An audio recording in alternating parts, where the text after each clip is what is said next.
Good evening बंधुरा आज चले नतून ब्लग निये और आज के 15 जुलाई 2025 मंगलवार এই দিনে 2007-তে আমার দিদি জামাইবাবুর রেজিস্ট্রি হয়েছিল। সেদিনকেও খুব বৃষ্টি ছিল, বৃষ্টির মধ্যে রেজিস্ট্রি হয়েছিল। তা আজকে তো মঙ্গলবার, তাই হনুমানজিকে একটু পুজো দিলাম লাড্ডু দিয়ে। আর আজকে একটু ভালো মন্দ রান্নাবাড়ি করব, ওদের আজকে অ্যানিভার্সারি, তাই একটু কেক আনিয়েছি আর একটু রান্না করব। আজকে ভাবছি যে একটু পমফ্রেট গ্রিল করব আর তার সাথে করব একটু চিকেন রেজালা। রুটি তো করাই আছে, চলো তোমাদের সাথে শেয়ার করব। তো আজকে বানাবো পমফ্রেট গ্রিল, তো বা বলতে পারো তন্দুর পমফ্রেটও আর কি। তো তার জন্য আমি মাছটাকে নুন হলুদ দিয়ে ম্যারিনেট করছি, করে এখানে আমি দই নেব।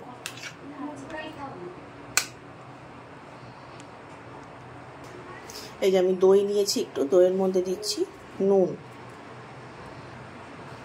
অল্প একটু হলুদ, একটু লঙ্কা,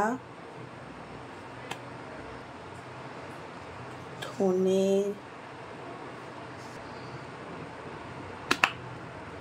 একটু জিরে, একটু গরম মশলা দিলাম। আর আমার কাছে আদা রসুনের পেস্ট করাই থাকে, সেখান থেকে আমি একটু 1 চামচ রসুন দিলাম আর একটু আদা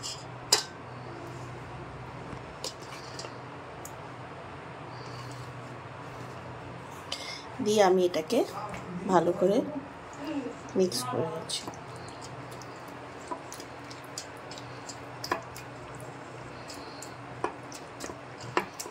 নুনটা আমি মাছে একবার দিয়েছিলাম, তাই নুনটা বুঝে দিতে হবে। দিয়ে এটাকে আমি একটু ম্যারিনেট করে রেখে দেবো।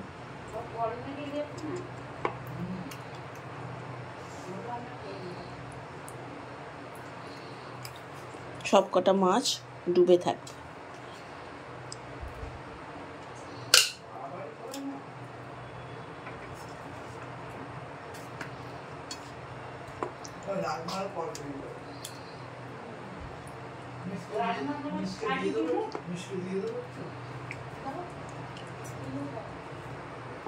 এই যে আমি দুটো প্লেটে মিক্স করে ম্যারিনেট করে এটা অ্যারাউন্ড 45 মিনিটস মতন রেখে দেবো।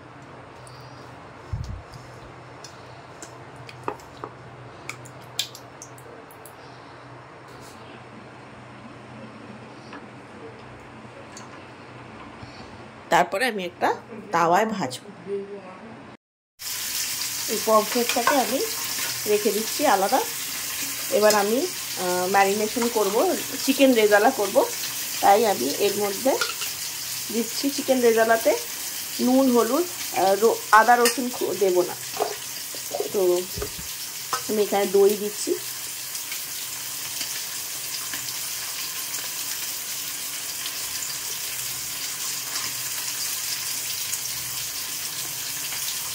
আমি ওই 500 মতন মাংস নিয়েছি।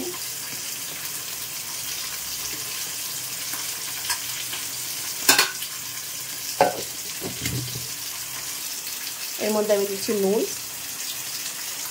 আর দিচ্ছি গোলমরিচ গুঁড়ো। গোলমরিচটা দেখে দেবেন, কারণ গোলমরিচে অল্প দিলেই খুব ঝাল হয়ে যায়, একটু বুঝে দেবেন। এটাতে সর্ষে পোস্ত আর কিচ্ছু পড়বে না, এটা আমি ম্যারিনেট করে রেখে দেবো 8 ঘন্টার মতো।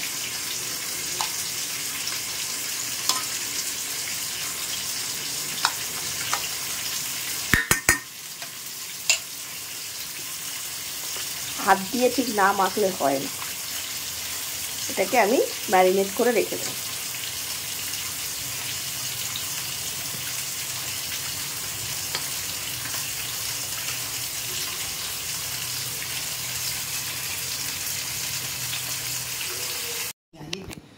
কত বছর যা সব রেডি করে আমরা বেরিয়ে পড়ছে, তখন একদম গ্যালারি মেয়েটা সারাদিন ভিজে থাকবে।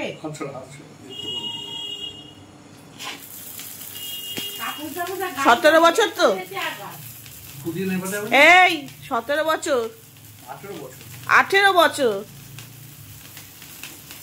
বেচারা রেজিস্টারটা একটা পাইনি, একটা জামা পাইনি, ছেঁড়া রেইনকোট পরে রেজিস্ট্রি করিয়েছিল।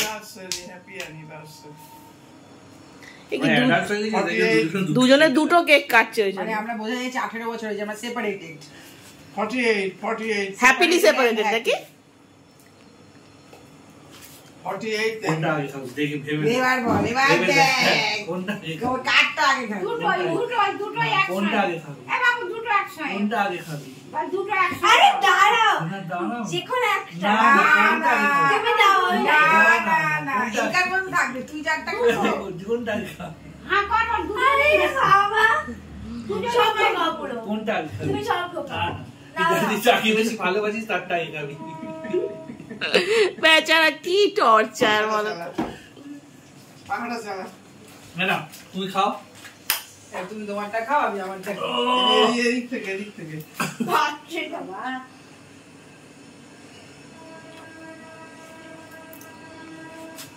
ভালো লেগেছে। ভাবলাম তো একটু কেক দেয় না, কেক খাওয়ার একটা বাহানা বানানো যেতে পারে। আমি তো ওই জন্যই ফার্স্টে অর্ডার দিয়ে দিয়েছি। অ্যানিভার্সারি কেউ মনে রাখেনি। ওমা আমার মনে ছিল, আমি উইশ করতে যাচ্ছিলাম। এই আমি উইশ করতে যাচ্ছি, আমি তখন আপনার কল এলো, আমি তখন ফোন করছিলাম, তারপর দীপদা ফোন করলো। ফোন করে বলে দিলে তুমি না, দীপদা ফোন করছে, বলছে কি করছিস, ঘুম ভেঙেছে? দাঁড়াও আমি একটা কলে আছি। তারপর রেখে আমি বলছি আজকে কত তারিখ, আমার মনে আছে, আমি উইশ করছি। এই ঢপ মাছে বলে হবে। যেই ম্যারিনেট করা মাংসটা ছিল তার মধ্যে আমি রসুন দেবো না, একটু আদা দিচ্ছি।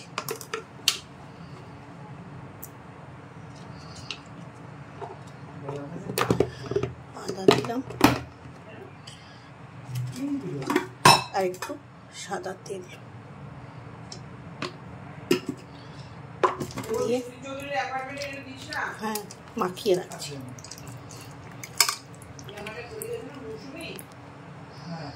বেশি বয়সে বাচ্চা হলো, এখন হরমোন ট্রিটমেন্ট করে বাচ্চা করেছে, ডাক্তার বলছে যে এখন আবার নাকি হজম করতে পারছে। আচ্ছা, রেজালা করার জন্য একটা শুকনো মশলা করে নেব। তার জন্য দিচ্ছি আমি গোটা ধনে, গোটা জিরে আর এই জায়ফল জয়িত্রীর এই মশলা আর দারচিনি আর দিয়ে এটাকে আমি হালকা করে ভেজে নেব। আর এখানে আমি পোস্ত আর একটুখানি পোস্ত আর কাজু নিয়েছি, এটাকে একটু জলে ভিজিয়ে রাখবো।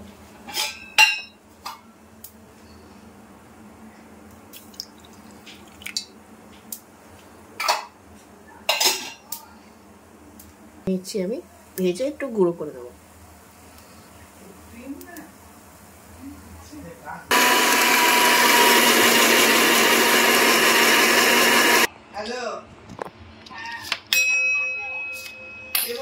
এই মশলাটা আমি গুঁড়ো করে নিয়েছি। একটু ধনে, গোটা ধনে, জিরে,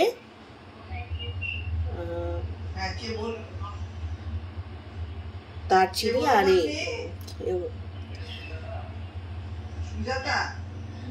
জায়ফল করে নিয়েছি।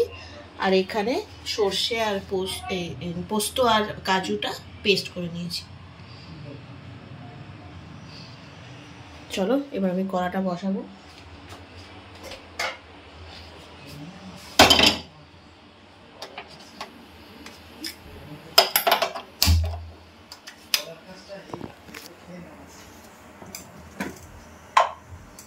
এর মধ্যে দিচ্ছি আমি সর্ষের তেল, সাদা তেল,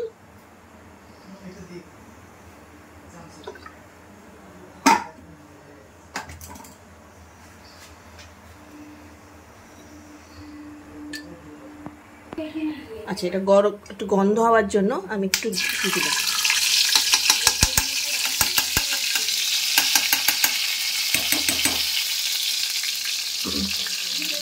তেজপাতা, শুকনো লঙ্কা,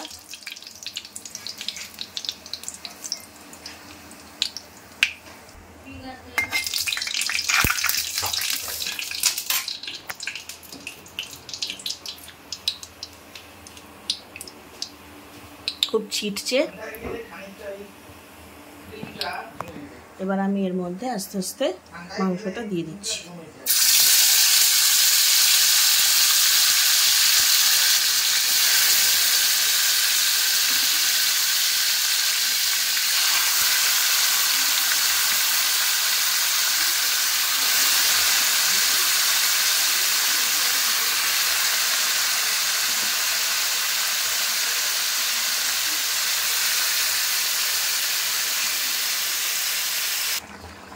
মাংসটা দিয়ে দিয়েছি, এবার আমি এটা চাপা দিয়ে দেবো।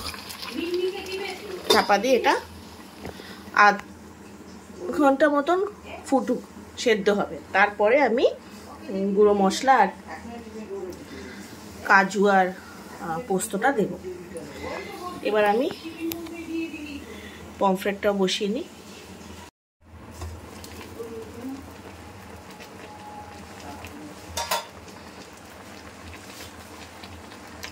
আচ্ছা, এর মধ্যে আমি দুটো পেঁয়াজ আমি এখানে কেটে পেস্ট করে দিচ্ছি, সেই পেস্টটা আমি দিয়ে দিচ্ছি।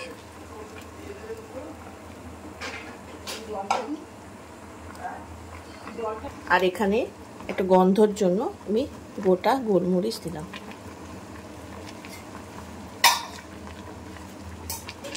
দিয়ে আমি এটাকে একটু নেড়ে দেবো।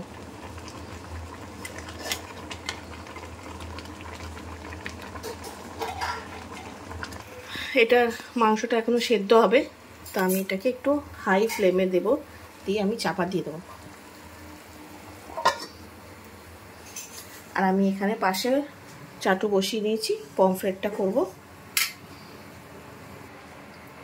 এখানে আমি তেল দিচ্ছি।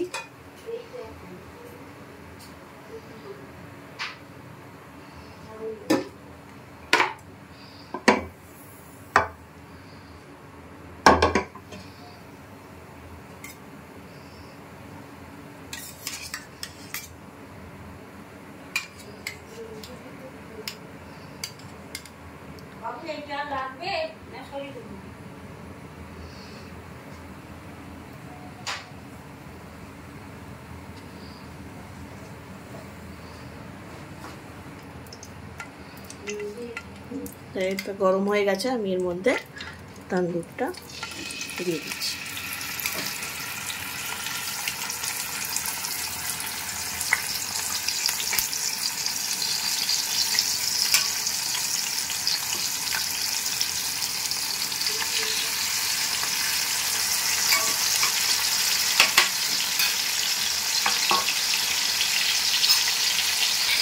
যেহেতু মাংসে আমি দই দিয়েছি, তার জন্য একটু টক টক হবে, তাই আমি একটু চিনি দিলাম ব্যালেন্স করার।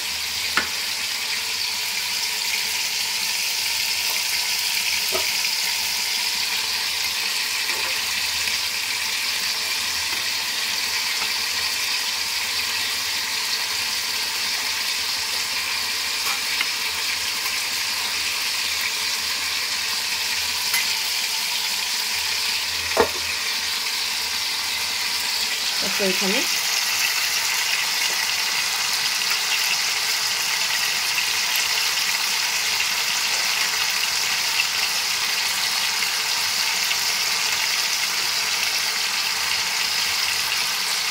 এটা কিন্তু হাই ফ্লেমে ভাজা হয়। গ্যাসটা আমি একটু চেঞ্জ করলাম, এটাকে হাই ফ্লেমে দিয়ে আমি একদম ফ্রাই করছি এটাকে। তাই এটাকে চারটে দিয়েছি একসাথে, আর এইটা এখানে আমার ফুটছে। এখানে সময় আমি একটু আমার ভাজা মশলাটা দিয়ে দেবো। দেখো একদম ভাজা ভাজা হয়ে গেছে, এবার আমি এটাকে নামিয়ে নেব। এই যে আমি পমফ্রেট মাছটাকে নামিয়ে নিয়েছি, আর এই আরও দুটো দিয়েছি। আর এখানে মাংসটা আমার সেদ্ধ হয়ে গেছে। এবার আমি যে কাজু আর পোস্ত বাটাটা ছিল সেটা আমি দিয়ে দিচ্ছি।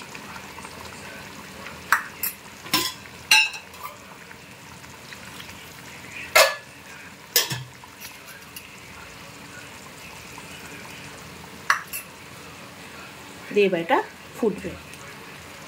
চলো, এই আমাদের তন্দুর পমফ্রেট রেডি। আর আমার চিকেন রেজালাও হয়ে গেছে, টেস্ট করে দেখেছি ঠিকঠাকই আছে। নামিয়ে নেব।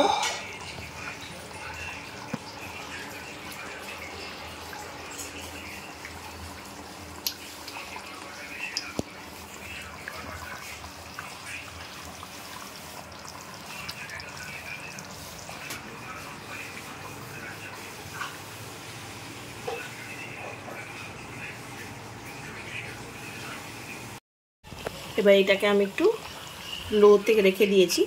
এবার আমি এটাকে খাওয়ার আগে একটু চাপা দিয়ে রেখে দিচ্ছি। চাপা দিলাম, দিয়ে আমি গ্যাসটাকে অফ করে দিচ্ছি। এটা গরমে থাকবে। চলো, রেডি হয়ে গেছে। মা মোবাইল দেখছে, পমফ্রেট পাশ রেখি রেডি।